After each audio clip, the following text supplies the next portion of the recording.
Welcome to Exploring the Illusion of Free Will. My name is George Ortega, and this is episode number 110, Review of Free Will Refutations. We're going to basically just go over the fundamental basic reasons why we don't have a free will, because it's good to do that. I mean, and this isn't going to be like a complete list. I might have left some out, but you'll see like there's a lot of ways of understanding why it's impossible for us to have a free will. All right, my co-host Enel is not here, as you can see, or as you will see. He's not going to be here next week or the week after, but he'll be back after that. Okay. All right, so here we go. We're going to start out first with some basic definitions of free will, because different philosophers, psychologists define it in different ways, thinking that if they define it in a certain way, we can have it. But as you'll see, there's refutations to whatever way they choose to define it.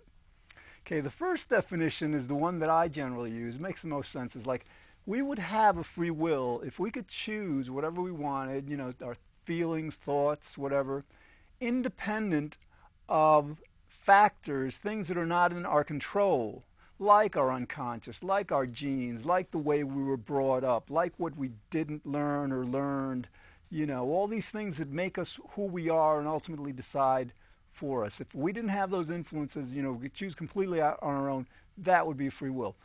Okay. Another way of defining free will that makes a lot of sense also for people who don't understand that as well, free will, if we had free will, we would be fundamentally morally responsible. That means, we would be, it would be our responsibility to do right and wrong. Now, I'll give you an example of this.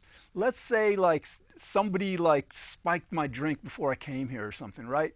And like with some kind of drug, and I went out after the show and committed a crime, and I didn't know about it, right? All right, that would be an example of like something that it's like it goes with the first definition of control. I wouldn't be in control of what I was doing because it'd be the drug, whatever agent they gave me. But if I was like in front of a court or something, they wouldn't hold me fundamentally legally responsible because something that was not in my control was making me act that way. So basically, now, all right. So because we don't really have free will, we're not fundamentally morally responsible. It's really, if we do right, good, we're lucky. If we don't, we're not as lucky, whatever. It's really not up to us. Now, all right, the caveat here is that like we still have to quote unquote assume not assume responsibility, moral responsibility, and kind of like hold others quote unquote responsible, just because like for example, the universe makes us do right and wrong a lot of times, and like we know from experience, from science, that if you have rules and you have punishments and rewards, that conditions us to do the right thing. So all right, so basically if we had a free will, we would have fundamental moral responsibility. We don't have fundamental moral responsibility because we don't have free will. What we have is pragmatic responsibility. All right, the next definition of free will that some philosophers propose, again, kind of like trying to like sidestep the main issue, whatever, trying to like frame the issue in different words that they think would provide them free will. It's the idea that like, well, think about it. Could you have done otherwise than what you did? Like if you made a decision, could you have chosen otherwise? Okay, now, first glance, people would say, I'm going to refute this. I might as well refute these while I present them to you so you can understand them. I'll refute them again, maybe. But all right, so when you think about this, the only way you could have chosen otherwise would have been if, like, the universe is different. This is causality. Well, I'll have to explain this later. But yeah, so basically, essentially, you could not have chosen otherwise. You would have had to have been a different person in a different universe. The circumstances would have had to have been different for you to have chosen otherwise. And so that's the answer is no, you couldn't have. But anyway, that's one of the definitions they use. The third one is like, this is a really, really bogus definition. This is like, Spinoza got this. Jonathan Edwards, Baron de Holbach, a lot of philosophers, hundreds of years ago, several hundred years ago, understood that free will is an illusion, But then you have these philosophers like Hume and Kant who they couldn't accept this. They understood the causality. They understood that if everything has a cause, then every decision has a cause, and there's a cause to that decision, and these causes have causal antecedents. You know, there's a cause to that cause, a cause to that cause, and these causes go back to before the person was born. Clearly, free will is impossible. So what do? They changed the meaning of free will. You know, before that, you know, everybody was pretty much on board with what they meant by free will. So basically, Kant and Hume and now some other modern philosophers say that, well, free will is, we don't have complete free will, but free will is those instances where we can like choose what we want to choose. Okay, that's how they define free will. The problem with that definition, as we'll see later, is we don't get to want, you know, our wants are not up to us. You know, like if our wants are causally determined, or if our wants come from our unconscious or from our genes and stuff, we're not in control of that. Okay, so again, it's a bogus definition, very easily refuted. All right, so let's start. Let's start with the basic fundamental reason free will is absolutely, completely, irrevocably impossible. Causality. Everything has a cause. Okay, nothing can happen without a cause. What is a cause? A cause is whatever makes something happen. If something happens, it has to have a cause. You know, if there is no cause to it, it can't happen. So what is causality? So like, let's say you make a decision. Okay, there's a cause to that decision. Some philosophers, some scientists will say, well, wait a minute. If we can't know what the causes are, you know, how can we say there are causes? But that's an absurd contention, and I'll tell you why. Because like naturally, when we make a decision, we can't know what the causes are because the causes are coming from our unconscious, and I'll explain that later. But there is one way we can know what the cause or causes to every decision, everything that happens on Earth is, and that is if you consider that consider the entire universe. This is the best way, most fundamental, comprehensive way to understand causality. The state of the universe at one moment in time, like this moment right now, is completely causing the state of the universe at the next moment, or a few moments later, like this moment right now. Okay, so in other words, if you understand causality in terms of the state of the universe, the entire universe causing the state at the next moment, then that state causing the state of the next moment, you also understand that everything happening within each universe at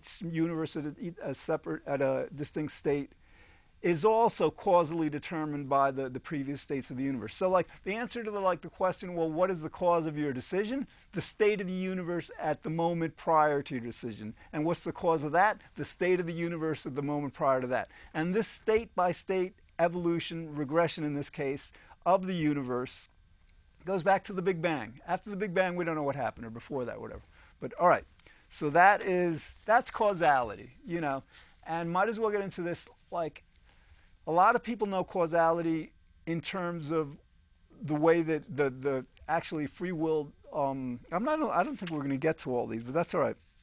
In terms of like the way the free will question has been framed for hundreds of years, basically it's a question of whether it's determinism or free will. Now, what is determinism? Determinism is really a restatement of this causality that I've explained, but like it's explained according to the statement by this French mathematician, Pierre-Simon de Laplace, I don't know, I think it's Laplace.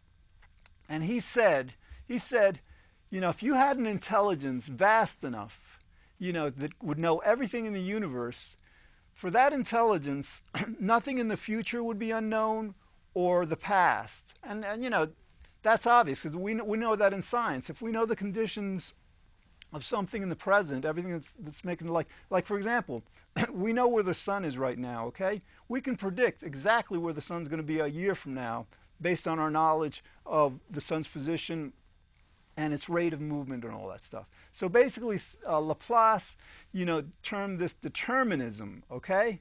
Now, there was a confusion that came about in terms of like, well, at the quantum level, we can still determine the past and the present. I mean, again, we don't know everything, so we can't determine everything. We can't predict everything. At the quantum level, we can still predict, actually even more accurately than with classical mechanics. But we have to rely on both classical mechanics and probabilities. That's confused some people. And the thing is with determinism, they say, well, like, no, not everything is determined, which is what they're trying to say is not everything is caused, which is absurd.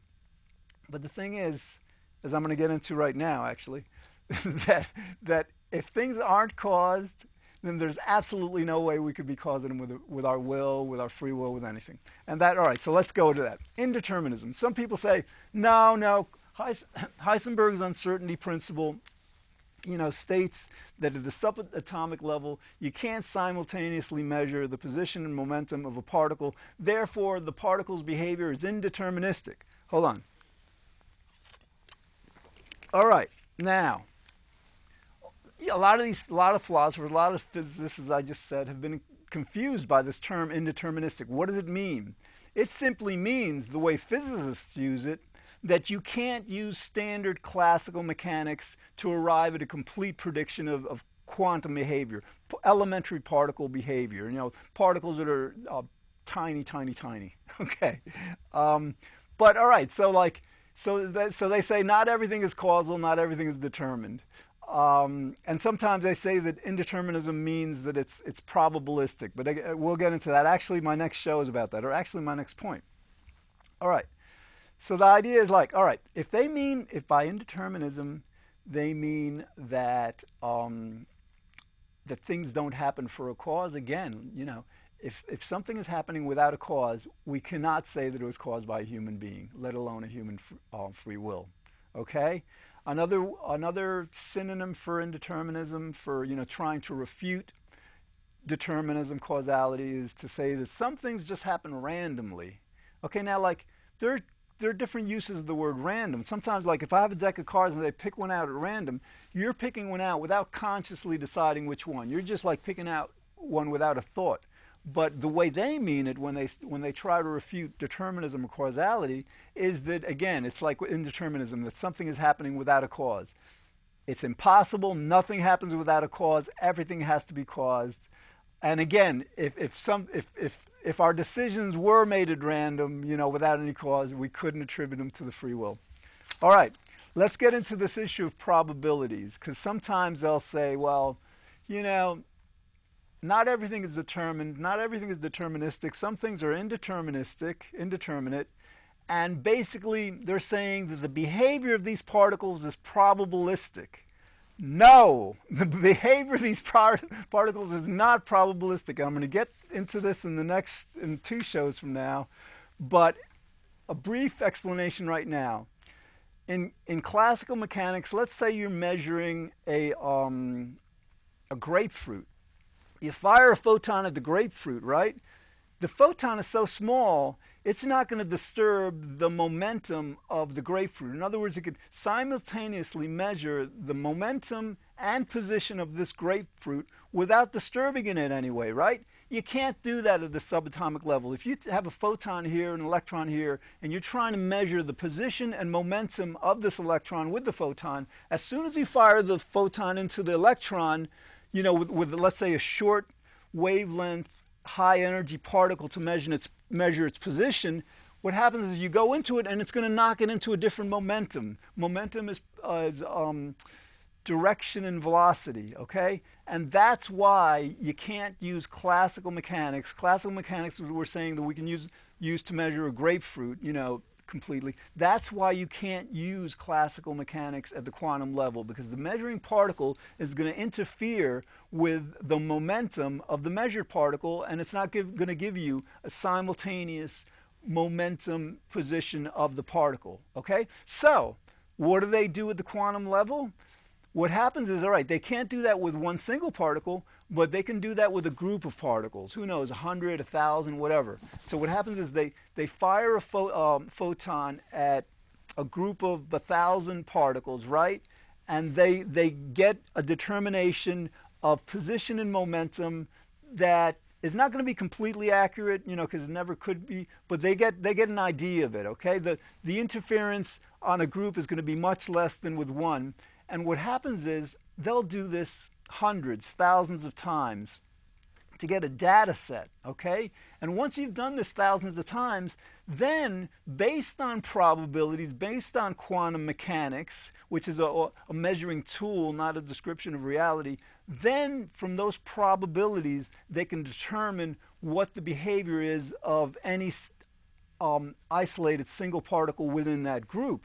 Okay, so the reason I say this, because like some philosophers, some psychologists who argue for free will, they'll say that fundamentally quantum mechanics says that particle behavior, behavior of elementary particles is probabilistic, that these particles are moving about in a probabilistic manner. No, we rely on probabilities to determine or measure or predict the behavior of these particles, but these particles are always behaving in a completely causal manner. In other words, there has to be causes to how they're behaving. Okay, and again, another way to understand this probabilities thing is like, if you're trying to measure, if you're trying to use quantum mechanics to predict single particle behavior at the quantum level, you have to rely on classical mechanics. You have to rely on those first 1,000 measurements of groups of particles. Okay, and that's a completely causal measurement. So in other words, what I'm trying to say is like quantum mechanics requires classical mechanics in order to work. Without the classical mechanics that gives it the data set upon which to derive the probabilities, you could not get any quantum mechanical prediction. Okay. So that's all right. Let's go. The next thing is like some philosophers. I mean, I don't get this, but they say that like, well, no, not everything has a cause. Some things are uncaused, and there's a guy Galen Strawson. He's a philosopher who gets that free will can't exist. He's got a refutation. He calls it the basic refutation. It makes sense. He says nothing can be causa sui. Causa sui is the cause of itself. You can't have either a decision or a human being being the cause of itself, okay? Because theoretically, maybe the eternally, mind-boggling, logic transcending beginning of everything, maybe there was a first cause. Who knows? Doesn't seem like even that would be possible. But like right now, after the Big Bang, everything has to have a cause. So again, so that's, so again, for free will defenders that think that things can have a cause, that's not it. Some free will defenders will think, well, the decision just happens. Again, if it just happens, it can't be up to us anyhow. But that's kind of like in Latin have the term ex nihilo, something from nothing, something out of nothing. If our decisions are coming out of nothing, they're not coming out of our mind, out of our will, out of our free will. Okay. So we're on refutation number 5, the unconscious. Completely aside and different from this whole causal thing of why free will is impossible, we've got an unconscious. Now, what is our unconscious? We've got our conscious mind. Right now, you're conscious of listening and watching me. I'm conscious of what I'm saying and stuff. Consciousness is only awareness, okay? Our consciousness does not store information because consciousness is very momentary, very, it's changing all the time. Like right now, I'm conscious of what I'm saying right now, but I'm not conscious of what I just said, or I'm not conscious of what I'm going to say. And you're the same for you. You're conscious of what I'm saying right now. You're not conscious of what I just said 5 seconds ago, and you're not conscious of what I will say 10 seconds ago. So consciousness is only awareness. So what does that mean? That means like all of our data, all of our memories, our experiences, our learning, all that stuff is in our unconscious. Now, by definition, the unconscious is a part of our mind that we're not conscious of. That is why they call it the unconscious. Okay, Freud understood this. This is understood. This isn't controversial. Okay, so anyway, so you've got all the data for our decisions in the unconscious, and a part of our mind that we can't consciously access. Okay, so what happens? If all the data, when we make any kind of decision, it's got to be based on something. Why do we do this? Is it a pleasant thing to do? Is it a right thing to do? Does it make sense? All this stuff is in our unconscious. If we can't actually access the unconscious with our conscious mind, what does that tell you? That tells you the decisions are made at the unconscious level. Okay, so basically it's the unconscious, that also, all right, another thing. Right now, when you're listening and hearing me, you think that you're just listening or hearing and seeing me, okay? Your unconscious is also hearing and seeing me. That's a very key point, because what happens is actually it's right now it's your unconscious that's hearing and seeing me, and then it's making you aware of that, because you know this, like, for remember sometimes like you're reading a book, right? And you're reading these sentences, right? And you get down a couple of paragraphs and then you realize I don't understand, you realize you didn't understand a thing that you read. Okay, so a lot of times you could be thinking that you're seeing something where your unconscious has gone somewhere else. All right. Anyway, so the idea is, because all of the data, all the memories for our decisions are in our unconscious, because we're not aware of our unconscious, it's our unconscious that is making the decisions and then making us aware of what it decides. So obviously, the unconscious is something we're not even aware of. We can't control it. If we're not aware of it, we can't control it. So obviously, it's something that is a part of us that we're not aware of and can't control, that is making the decisions for us. All right, and that's another very, very powerful reason why we don't have a free will. And I could get into it more, but we got some more stuff. I've got 15 and we've got 6 minutes. Let's see if we can go through this. Genes. Okay, genes is very basic. Genes is kind of like, it's a combination of the unconscious and causality. Genes is like 50% of our personality is genetic. Okay, the other 50% is like environmental, how we were raised and stuff. But if our genes are taking part in our decisions, and our genes are like, if our genes formed 50% of our personality, we can't control our genes. We don't decide what genes we're going to get or not. All right, so that's another refutation. I'm going to go through these, quickly, because I want to see if I can get through them all. Okay, seeking pleasure, avoiding pain. We're genetically, biologically hardwired to seek pleasure and avoid pain. That's what we do. That's human beings. That is what we do. Now, sometimes you say, we don't do that all the time. Sometimes we endure some pain, but when we do that, like let's say we go to battle or something. We know we may get killed, but the reason we do that is because like it's for a higher cause, a higher good. And basically what we're doing is we're pleasing our conscience. We get more pleasure from doing the right thing than from wimping out and not doing the right thing, whatever. Okay, so basically, and some people will say, well, no, sometimes like I purposely choose to undergo pain, so I'm not seeking pleasure. But that's not true either, because like let's say you run 6 miles a day, all right, and you're putting yourself for pain. Basically, you're predicting that pain is going to be offset by greater pleasure. It's going to be in the long run, and the whole picture thing.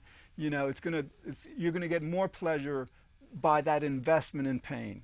Okay, so again, like if we're hardwired to seek pleasure and avoid pain, every decision we make is going to be based on that consideration. You can't override that. Okay, then like you can see our decisions in terms of the strongest motivation.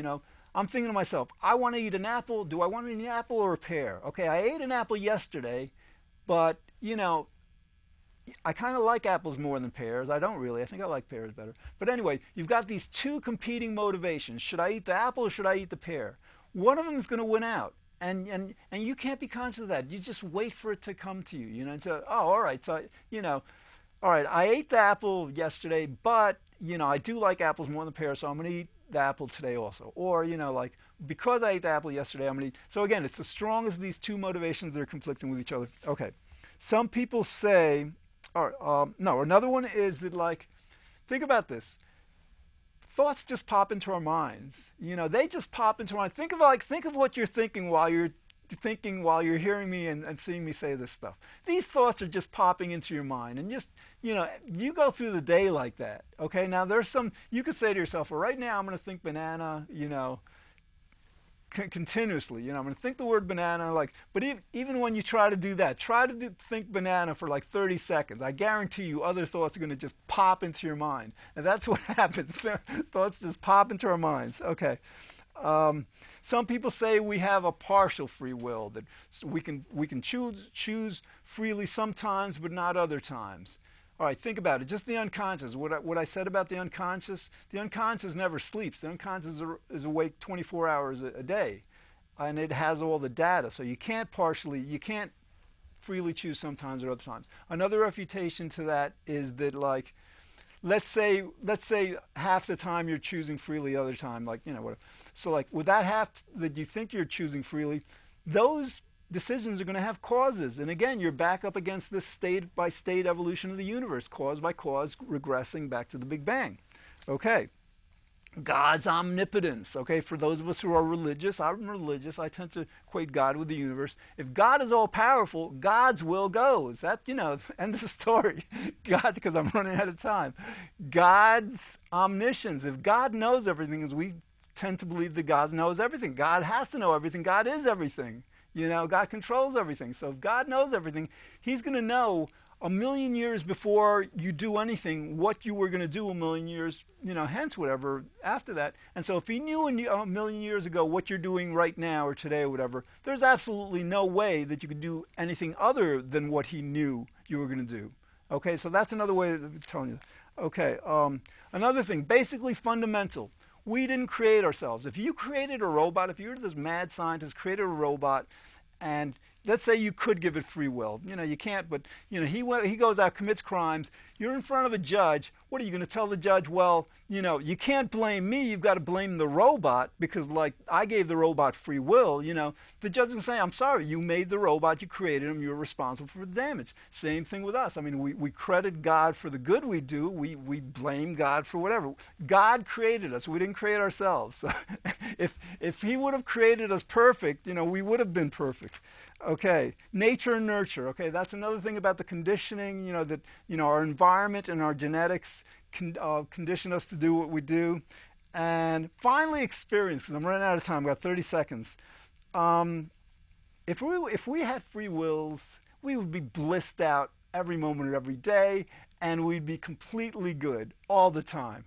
Okay, well, we've got 30 seconds, and I think you can understand how free will can be refuted very easily in a lot of different ways. And the reason we still have it is because we're compelled. It's not in our choice. The universe, for whatever reason, wants most of us to still continue that we have a free will, but that's changing. All right, thanks for watching. In the future, we're going to talk about this a lot more. Check out the website, Exploring the Illusion of Free Will, and we've got 2 TV shows. All right, we'll see you next week here on Exploring the Illusion of Free Will. Thanks.